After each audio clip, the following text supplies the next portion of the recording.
지금부터 헌법 제61조, 국회법 제127조 및 국정감사 및 조사에 관한 법률에 따라 보건복지부와 질병관리본부에 대한 2019년도 국정감사를 실시할 것을 선언합니다.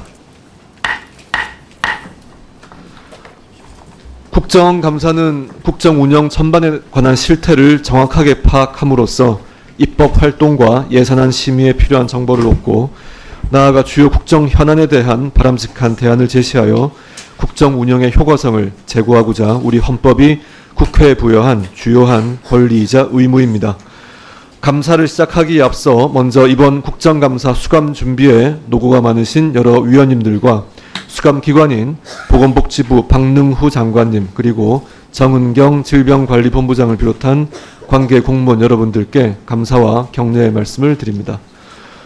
보건복지부는 국민 모두의 건강과 삶의 질을 보장하기 위하여 복지 서비스를 확대하고 저출산 고령사회라는 큰 시대 변화에 대응하고 있습니다. 국민의 사회보장에 대한 요구가 높아지고 보건복지부의 기능과 역할이 확대됨에 따라 재정지출 규모가 금년 기준으로 72조 7,886억 원이고 국회에 제출된 내년 예산안은 82조 8,203억 원에 달합니다. 그러나 이와 같은 정책 자원의 투입 노력에도 불구하고 여전히 주요 정책 영역에서 문제점이 발견되고 있습니다. 전 국민의 의료 이용을 보장하겠다는 목표로 추진되고 있는 건강보험 보장성 강화 정책의 부작용으로 그간 고질적인 문제가 되어왔던 대형 병원 쏠림 현상이 더욱 심화되어 정작 시급한 치료가 필요한 중증 환자가 적시에 진료를 받는 것이 곤란해지고 있습니다.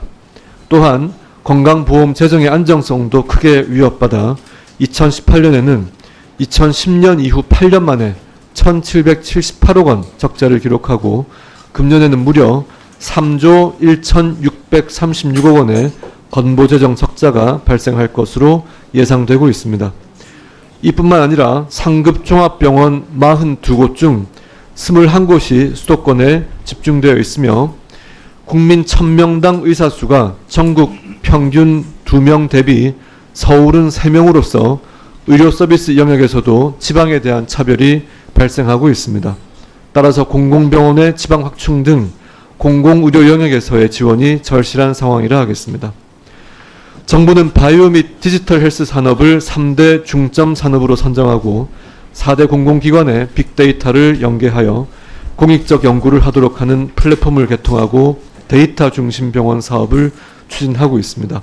그러나 규제의 경직성, 수가체계 진입의 어려움, 신기술에 대한 규제 중복 적용, 전담부서 부재 등으로 산업 생태계에서는 여전히 비판의 목소리가 높습니다. 또한 정부는 부양 의무자 기준의 단계적으로 폐지를 비롯해 복지 사각지대를 메우고자 노력을 하고 있으나 최근 봉천동 모자의 아사 사건과 같은 한 개 가구의 불행한 사고가 반복되고 있고 14만 명의 뇌전증 환자는 어떠한 국가 지원도 받아본 적이 없으며 시청각 동시장애를 겪고 있는 분들은 장애인의 유형에 포함되지 않아 현황조차 제대로 파악되지 않는 등 복지 사각지대의 골은 여전히 깊습니다. 저출산 문제에 대응하여 정부는 영유아에 대한 돌봄을 강화하고 있으나 보육과 유아 교육의 불합리한 격차로 인해 차별이 지속되는 등 국민들께서는 여전히 아이 키우기 힘든 사회라는 우려를 전하고 계십니다. 이러한 이유로 합계 출산율은 지속적으로 감소하여 2018년에는 가임 여성 1명당 0.98명이라는 전 세계 최하위의 수준의 처참한 결과를 보이고 있습니다.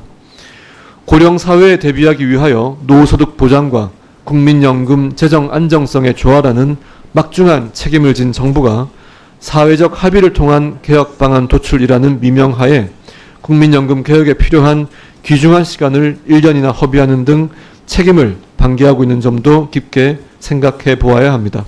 이제 제20대 국회에 마지막 국정감사가 실시됩니다.